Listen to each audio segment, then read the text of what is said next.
Jaydev Joshi, president bar association Junagadh. Gujarat નહીં પરંતુ સમગ્ર ભારતની અંદર પ્રથમવાર એવો ઇતિહાસ બન્યો છે કે વકીલને કોર્ટમાં વકીલાત કરવા દેવા માટે રોકવામાં આવે એવો ઇતિહાસ ન્યાયતંત્ર ઉપર એક ખૂબ મોટો ખુલ્લો ઘા કહેવાય। અને લોકો વકીલો પાસેથી અપેક્ષા રાખે છે, વકીલો સેવા કરવા માટે કોર્ટમાં આવે છે અને એના માટેની સનદ બાર કાઉન્સિલ દ્વારા આપવામાં આવેલી છે। અને બાર કાઉન્સિલ આપવામાં સનદ જે આપવામાં આવે છે એમાં સમગ્ર ગુજરાતની અંદર કોઈ પણ કોર્ટની અંદર પ્રેક્ટિસ કરી શકે છે।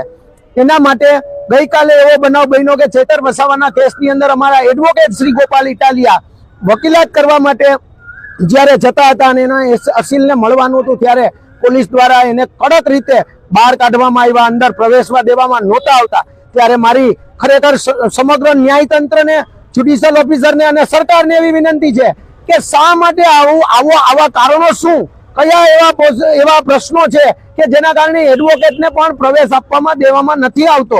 તો આના સામે કાયદેસરના એક્શન લેવાય અને જે વ્યક્તિ એવું કેવરાયું હોય કે આને પ્રવેશ કરવા ન દેવો એની સામે પણ બાર કાઉન્સિલ ઓફ ગુજરાતને હું વિનંતી કરું છું કે કાયદાકીય કાર્યવાહી કરવી જોઈએ। અને હું ગુજરાત હાઈકોર્ટને પણ લખીને મોકલીશ કે આના માટે યોગ્ય કાર્યવાહી કરે અને અમે સખત શબ્દોમાં વખોડી કાઢીએ છીએ। કિરીટ સંઘવી, એડવોકેટ જુનાગઢ।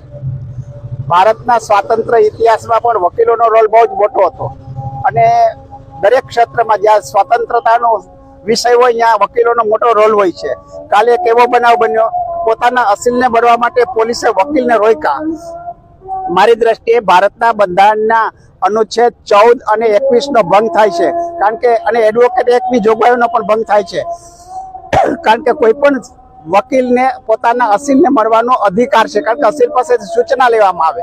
ફાંસીની સજા પામેલો કેદી હોય એને પણ જેલમાં જઈને વકીલ મળી શકે છે અને એના માટે સર્વોચ્ચ અદાલતે ચુકાદા પણ આપ્યા છે। એને બદલે કોઈ અગમ્ય સૂચના રાજ્ય સરકારની હોય, નેતાની હોય કે અન્ય કોઈની હોય, એનાથી ગોપાલ ઇટાલિયાને એક વકીલ તરીકે પોતાના અસીલ એટલે કે ચેતર વસાવાને મળવા માટેની પોલીસે અટકાયત કરી, એટલું જ નહીં પણ જવા ન દીધા।